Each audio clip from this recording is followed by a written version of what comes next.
আসসালামু আলাইকুম। সবাই কেমন আছেন? বরাবরের মতো আমি ইমরান চলে আসলাম আপনাদের সাথে আরেকটা ভিডিওতে। আপনাদেরকে স্বাগতম। তো আজকের ভিডিওটা খুবই ইম্পর্টেন্ট একটা দেশ নিয়ে আলোচনা করব। আর ভিডিওটা শুরু করার আগে আমি আপনাদেরকে একটাই রিকোয়েস্ট করব যে আপনারা যারা আমার চ্যানেলে নতুন, প্লিজ দয়া করে সাবস্ক্রাইব করে দেন। আমি ইতালি থেকে সবসময় আপনাদের সাথে ইউরোপ কান্ট্রি নিয়ে লাইভ ভিডিও মেক করি। তারপর আপনাদেরকে বিভিন্ন ধরনের ইউরোপের বিভিন্ন দেশ নিয়ে তথ্যবহুল ভিডিও দিয়ে থাকি। তো যারা ইউরোপে আসতে আগ্রহী বা ইউরোপের বিভিন্ন দেশ সম্পর্কে জানতে চান, তারা আমার চ্যানেলের সাথে যুক্ত থাকলে আমি যখন লাইভে আসি আপনারা বিভিন্ন ধরনের প্রশ্ন করতে পারেন। আমি আপনাদেরকে সহযোগিতা করতে পারবো উত্তর দিয়ে বা তথ্য দিয়ে। তো আজকে স্লোভেনিয়া নিয়ে আলোচনা করব। স্লোভেনিয়ার বিভিন্ন দিক নিয়ে আপনাদের সাথে তুলে ধরবো। স্লোভেনিয়ার বেতন কত টাকা, বাংলাদেশ থেকে স্লোভেনিয়ার ভিসা হয় কি না, ভিসা রেশিও কেমন, স্লোভেনিয়াতে আসতে হলে আপনার কি কি করতে হবে না করতে হবে, স্লোভেনিয়াতে কাজের সুযোগ সুবিধা কেমন আছে, স্লোভেনিয়া থেকে আপনি ইউরোপের অন্যান্য কোনো দেশে যেতে পারবেন কি না, বা বর্তমান সময়ে ভিসা হচ্ছে কি না, কোন ভিসাতে আপনি যেতে পারবেন, এইসব বিষয়গুলো নিয়ে আজকের এই ভিডিওটা সাজিয়েছি। তো আশা করি সম্পূর্ণ ভিডিও দেখবেন। ভালো লাগলে লাইক, শেয়ার এবং সাবস্ক্রাইব করবেন চ্যানেলটা। প্রথমে আমি আপনাদেরকে স্লোভেনিয়া সম্পর্কে একটু ধারণা দিই। স্লোভেনিয়া হচ্ছে মধ্য ইউরোপের একটি ছোট্ট দেশ, যার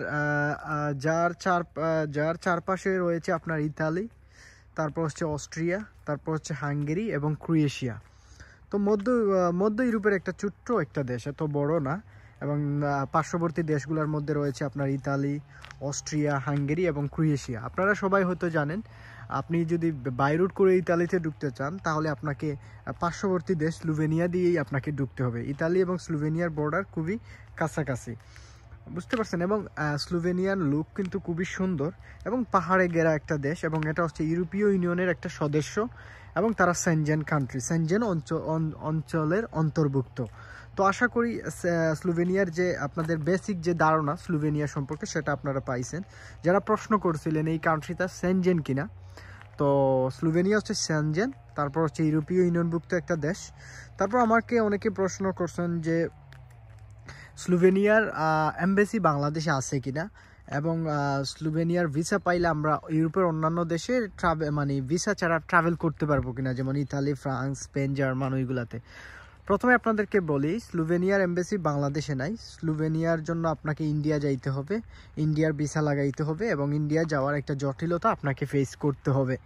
তো আরেকটা প্রশ্ন করছেন যারা, যে ভাইয়া স্লোভেনিয়ার ভিসা পাইলে আমরা ট্রাভেল করতে পারবো কিনা উইদাউট ভিসা ছাড়া স্পেন, ইতালি এইগুলাতে। হ্যাঁ, স্লোভেনিয়ার যেহেতু সেনজেন কান্ট্রি, তো আপনারা যদি স্লোভেনিয়াতে যান তাহলে আপনারা স্লোভেনিয়ার ভিসা পাইলে আপনারা যে কোনো কান্ট্রিতে সেনজেনের উইদাউট ভিসা ছাড়া আপনি ট্রাভেল করতে পারবেন।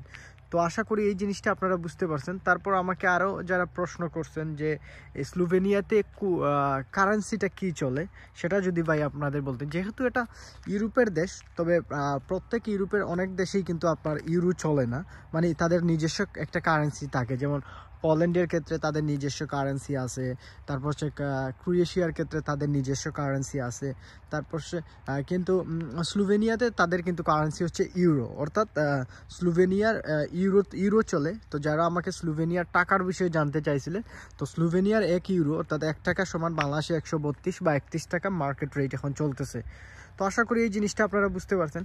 তারপর হচ্ছে যে স্লোভেনিয়ার ভিসার ধরন কত প্রকার হয়, বা স্লোভেনিয়া ফরেনারদের জন্য কী ধরনের ভিসা দিয়ে থাকে, সেটা নিয়ে আমাকে অনেকে প্রশ্ন করছেন যে ভাইয়া স্লোভেনিয়ার কত ধরনের ভিসা দিয়ে থাকে। স্লোভেনিয়া আসলে ফরেনারদের জন্য বিভিন্ন ধরনের ভিসা ইস্যু করে থাকে। তার মধ্যে হচ্ছে গিয়ে পর্যটন ভিসা, যেটা হচ্ছে ভিজিট ভিসা, তারপর হচ্ছে আপনার পর্যটন ভিসা অর্থাৎ ট্যুরিস্ট ভিসা, যেটা আমরাকে বলি ভ্রমণের উদ্দেশ্যে যেটা যান। তারপর হচ্ছে স্টুডেন্ট ভিসা, অর্থাৎ আমরা উচ্চশিক্ষা লাভের জন্য আমরা যে ভিসা পাই সেটা হচ্ছে স্টুডেন্ট ভিসা। তারপর হচ্ছে ওয়ার্ক ভিসা, অর্থাৎ বিদেশে কাজের জন্য আমরা যে ভিসাটা পাই সেটা হচ্ছে ওয়ার্ক ভিসা, সেটা দিয়ে থাকে। তারপর হচ্ছে বিজনেস ভিসা, অর্থাৎ ব্যবসার উদ্দেশ্যে যদি আপনি স্লোভেনিয়াতে যান তাহলে স্লোভেনিয়া এমবেসি থেকে আপনাকে বিজনেস ভিসা প্রোভাইড করা হয়ে থাকে। তো আমি আবারও বলতেছি, এই 4 ধরনের ক্যাটাগরি ভিসা স্লোভেনিয়ার এমবেসি থেকে ফরেনারদের দিয়ে থাকে। এখন আপনি বাংলাদেশ, তারপর হচ্ছে ফ্যামিলি রিইউনিফিকেশন ভিসাও একটা আছে, সেটাও দিয়ে থাকে। সো এই 5 ধরনের ভিসা দিয়ে থাকে স্লোভেনিয়ার এমবাসি থেকে ফরেনারদের জন্য। এখন বাংলাদেশ থেকে আপনি কত ধরনের ভিসাতে আপনি যাইতে পারবেন স্লোভেনিয়ার এমবাসি মানে নিয়ে, সেটা হচ্ছে আপনি ভিজিট ভিসাতে ট্রাই করতে পারবেন, আপনি স্টুডেন্ট ভিসাতে ট্রাই করতে পারবেন, ওয়ার্ক ভিসাতে ট্রাই করতে পারবেন, বিজনেস ভিসাতেও ট্রাই করতে পারবেন। তারপর হচ্ছে আপনি চাইলে ফ্যামিলি রিইউনিয়ন যে ভিসা সেটাতেও আপনি ট্রাই করতে পারবেন বাংলাদেশ থেকে। তো আরেকটা বিষয় নিয়ে যারা আমাকে প্রশ্ন করছিলেন সেটা হচ্ছে যে ভাইয়া বাংলাদেশ থেকে যদি আমি স্লোভেনিয়াতে যেতে চাই বা স্লোভেনিয়াতে যাওয়ার আমার খরচ কত আসতে পারে। দেখেন, যেহেতু স্লোভেনিয়া হচ্ছে সেনজেন কান্ট্রি, তো আপনি যদি বাংলাদেশ থেকে স্লোভেনিয়া যেতে চান তো আপনার অ্যাপ্রক্সিমেটলি 12 লক্ষ টাকার মতো খরচ আসবে। সেটা 12 বা 11 লক্ষ টাকা, সেটা ইন্ডিয়া খরচ ছাড়া। তো আশা করি এই জিনিসটা আপনারা বুঝতে পারছেন। যারা আমাকে প্রশ্ন করছিলেন যে কত টাকা খরচ হবে, যেহেতু এটা সেনজেন কান্ট্রি, সো আপনার অ্যাপ্রক্সিমেটলি 12 লক্ষ টাকার মতো একটা বাজেট নিয়ে আপনাকে দাঁড়াতে হবে। তো আশা করি বুঝতে পারছেন। আমি আবারও রিকোয়েস্ট করবো, আমি ইমরান আছি আপনাদের সাথে ইতালির একটা ছোট্ট গ্রাম থেকে। এই গ্রামটা হচ্ছে ইতালিয়ান গ্রাম, এবং আমার আশেপাশে প্রচুর আপেল বাগান, আঙুরের বাগান, জয়তুনের গাছ, বিভিন্ন ধরনের গাছ, মানে ফসলের গাছে ঘেরা এই গ্রামটা হচ্ছে পুরোটাই হচ্ছে বাগান, একটা বাগানময় একটা গ্রাম আর কি। চারদিকে শুধু বাগান আর বাগান, ফলের বাগান। এই যে আপেল বাগান, এই যে সামনে আপেল বাগান, আমার পিছনে আপেল বাগান, দেখতে পাচ্ছেন।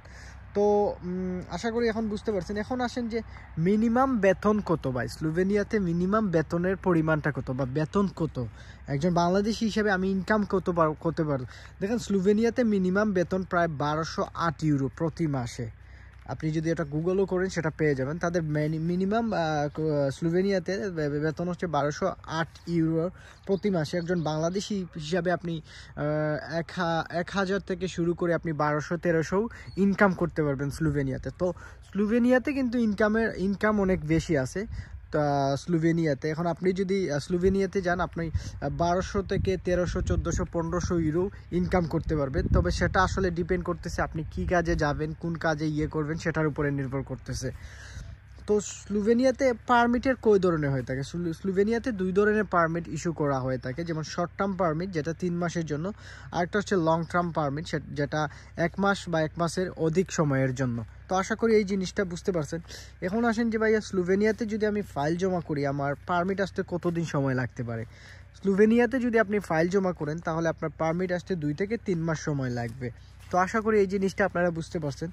তারপর আমাকে যারা আরেকটা প্রশ্ন করছেন যে ভাই ওয়ার্ক পারমিট অ্যাপ্রুভাল প্রক্রিয়া ভিসা, তো ওয়ার্ক পারমিট আসতে কতদিন সময় লাগে, সেটা তো বললাম 2 থেকে 3 মাস সময় লাগবে। তারপর যেটা প্রশ্ন করছেন যে ভাইয়া স্লোভেনিয়াতে আমি যদি ফাইল জমা করি তাহলে আমাকে ইন্টারভিউ ফেস করতে হবে কিনা। সাধারণত ওয়ার্ক ভিসা হোক আর স্টুডেন্ট ভিসা হোক, আপনি যদি ফাইল জমা করেন আপনাকে একটা ছোট্ট ইন্টারভিউ ফেস করতে হবে এমবাসি থেকে। এখন আসেন যে ভাইয়া স্লোভেনিয়াতে ভিসা রেশিও কত, আমরা বাংলাদেশ থেকে ট্রাই করব কিনা স্লোভেনিয়ার জন্য, সেটা আমাদের যদি বলতেন, যেটাতে আমরা সবাই একটু কনফিউশন থাকি যে এই দেশে আমরা ফাইল জমা করব কি করব না। দেখেন, স্লোভেনিয়াতে কিন্তু ভিসা রেশিও বাংলাদেশিদের জন্য খুবই কম। এখন অনেকে প্রশ্ন করতে পারেন, তাহলে ভাই এজেন্টরা এই দেশগুলোতে ফাইল কেন জমা নেয়, আমাদের কি উচিত এই দেশে ফাইল জমা করা? দেখেন, বাংলাদেশ থেকে স্লোভেনিয়ার ভিসা রেশিও খুবই কম, এবং খুব কম সংখ্যক মানুষ অতীতে গেছে, একেবারেই নগণ্য। তো আমি আপনাদেরকে রিকমেন্ডেড করব এইসব দেশে আসলে ফাইল দিয়ে আপনারা সময় নষ্ট করেন না, কারণ খুব বেশি মানুষের ভিসা হয় না, আর এগুলাতে ইন্টারভিউ, এমবাসি ও অ্যাপয়েন্টমেন্টটা এত ইজিলি ম্যানেজ করা যায় না স্লোভেনিয়ার জন্য। এবং বাংলাদেশ থেকে তেমন একটা মানুষ এইসব দেশে যায় না। তো যারা ভিসা রেশিওর কথা জিজ্ঞেস করছেন যে ভিসা রেশিও তেমন একটা ভালো না ওখানে, এখন অনেকে প্রশ্ন করতে পারেন তাইলে ভাই আপনি ভিডিও মেক কেন করতেছেন? এটা আমি শুধুমাত্র আপনাদের তথ্য জানানোর জন্য আমি এই ভিডিওটা মেক করতেছি। এবং যারা স্লোভেনিয়ার জন্য আসতে চাচ্ছেন, একান্তই যদি ফাইল জমা দিয়ে দেন, তো অনেক বিষয়গুলো জানতে চান, তাদের উদ্দেশ্যে এই ভিডিওটা মেক। এবং যারা আসলে এই কান্ট্রি সম্পর্কে কোনো জানেন না কোনো তথ্য, তাদের জন্য এই ভিডিওটা মেক করছি। তো আশা করি আপনাদের উপকারে আসবে। আমি আবারও বলবো, স্লোভেনিয়াতে ফাইল জমা দিয়েন না, ভিসা রেশিও খুবই কম। ইগনোর করুন এই কান্ট্রি, যেহেতু এই কান্ট্রিতে অতীতে তেমন একটা মানুষ বাংলাদেশ থেকে নেয় না বা যায় নাই। তো আরেকটা জিনিস হচ্ছে যে ভাই ভিসা পেতে কাজের যে সুযোগ সুবিধা কেমন। স্লোভেনিয়াতে অনেক ধরনের কাজের সুযোগ সুবিধা আছে। একজন বাংলাদেশি হিসাবে আপনি বিভিন্ন ধরনের কাজ স্লোভেনিয়াতে করতে পারবেন। যেমন আপনি হসপিটালিটি রিলেটেড কাজ করতে পারবেন, আপনি আইটি রিলেটেড কাজ করতে পারবেন, আপনি একজন নির্মাণ শ্রমিক হিসাবে কাজ করতে পারবেন, আপনি বিল্ডিং কনস্ট্রাকশনের একজন হেল্পার হিসাবে, ফোরম্যান হিসাবে আপনি কাজ করতে পারবেন। তারপর হচ্ছে আপনি ট্যুরিজম সেক্টরেও জব করতে পারবেন। আপনি বিভিন্ন ধরনের এইসব বাগানে বা ফলের বাগান, ফুলের বাগানে আপনি যদি শর্ট টার্ম ভিসাতে যান, কৃষিকাজের ভিসাতে, তাহলেও আপনি সেটাতে কাজ করতে পারবেন। আপনি বিভিন্ন ধরনের ওয়্যার হাউসের ওয়ার্কার হিসাবেও কাজ করতে পারবেন এবং বিভিন্ন ধরনের কফি শপেও আপনি কাজ করতে পারবেন এবং ফ্যাক্টরিতে তো কাজ করার সুযোগ থাকবেই। ক্লিনার হিসাবে বিভিন্ন ফ্যাক্টরিতে, রেস্টুরেন্টে আপনি ক্লিনার হিসাবেও জব করতে পারবেন, বিভিন্ন হসপিটালেও জব করতে পারবেন। তো আশা করি এই বিষয়গুলো আপনারা বুঝতে পারছেন। যারা কাজের সুযোগ সুবিধা আছে তাদের দেশে এবং ভালো ইনকাম আছে, যারা যায় তারাও মোটামুটি ভালো। তবে বাংলাদেশ থেকে খুবই কম সংখ্যক মানুষ স্লোভেনিয়াতে যায়। তো আশা করি এই জিনিসটা বুঝতে পারছেন। এখন যারা আমাকে আরেকটা প্রশ্ন করছেন যে তারা টিআরসি কার্ড দেয় কিনা। ভাই আমি যদি একান্তই ভাই ফাইল জমা দিয়ে দিছি বা আমি দিব, আসলে এখন আমার কিছু করার নাই, আমি সিলেক্ট করে গেছি এই দেশেই আমি দিব, এটা আমার ড্রিম কান্ট্রি, তাহলে তারা টিআরসি কার্ড দিবে। হ্যাঁ, কাজের ভিসাতে আপনি যদি যান আপনি একটা টিআরসি কার্ড পাবেন। আপনি টিআরসি কার্ড পাবেন, আপনার টেম্পোরারি রেসিডেন্ট পারমিট যেটাকে বলে সেটা আপনি পাবেন। সো সেটা যদি পান আপনি যে কোনো সেনজেন কান্ট্রিতে, তখন আপনি ট্রাভেল করতে পারবেন। বুঝতে পারছেন, 2 থেকে 3 মাসের ভিতরে সেটা আপনার কোম্পানি আপনাকে প্রোভাইড করবে। তারপর আরেকটা জিনিস হচ্ছে যে ভাইয়া স্লোভেনিয়ার জন্য পিআর দেয় কিনা। হ্যাঁ, স্লোভেনিয়ার জন্য পিআর দেয়। আপনি টেম্পোরারি রেসিডেন্সি পারমিটের মাধ্যমে যদি 5 বছর স্টে করেন এবং সেখানে যদি কোনো ক্রিমিনাল অফেন্স না করেন, তাহলে আপনাকে টিআরসি কার্ড দিবে। বুঝতে পারছেন, আপনার টিআরসি কার্ড আপনি পার্মানেন্ট রেসিডেন্সি কার্ড আপনি পাবেন এবং পার্মানেন্ট রেসিডেন্সি কার্ড পাওয়ার পর আপনি স্লোভেনিয়া থেকে ইউরোপের যে কোনো দেশে গিয়ে আপনি তখন কাজ করতে পারবেন। তো আরেকটা জিনিস আমাকে অনেকে প্রশ্ন করছেন যে ভাইয়া স্লোভেনিয়া থেকে আমরা ইউরোপের অন্য দেশে মুভ করতে পারবো কিনা। দেখেন, স্লোভেনিয়ার বর্ডার আর ইতালির বর্ডার, এই যে পাহাড়গুলো দেখতেছেন, এই যে এই পাশে পাহাড় দেখছেন, ওই পাশে ইতালি, ওই পাশে স্লোভেনিয়া, অর্থাৎ একেবারে ইন্ডিয়া এবং বাংলাদেশের যে মানে বর্ডার, ঠিক স্লোভেনিয়া এবং ইটালির বর্ডার ঠিক এইভাবেই আছে। তো আপনি যদি স্লোভেনিয়াতে আসেন, আপনি ডেফিনেটলি ইতালিতে মুভ হতে পারবেন, সেটা হোক বাই রোড করে, সেটা হোক বৈধ পথে, যে কোনো ওয়েতে আপনি ঢুকতে পারবেন, কোনো সমস্যা না, 1 দিনের মতো সময় লাগবে। তো আশা করি আজকের এই ভিডিওতে স্লোভেনিয়া নিয়ে আপনাদেরকে কিছু তথ্য দিতে পারছি। তো সবাই সাবস্ক্রাইব করবেন, ভিডিওটা ভালো লাগলে শেয়ারও করবেন। আসসালামু আলাইকুম।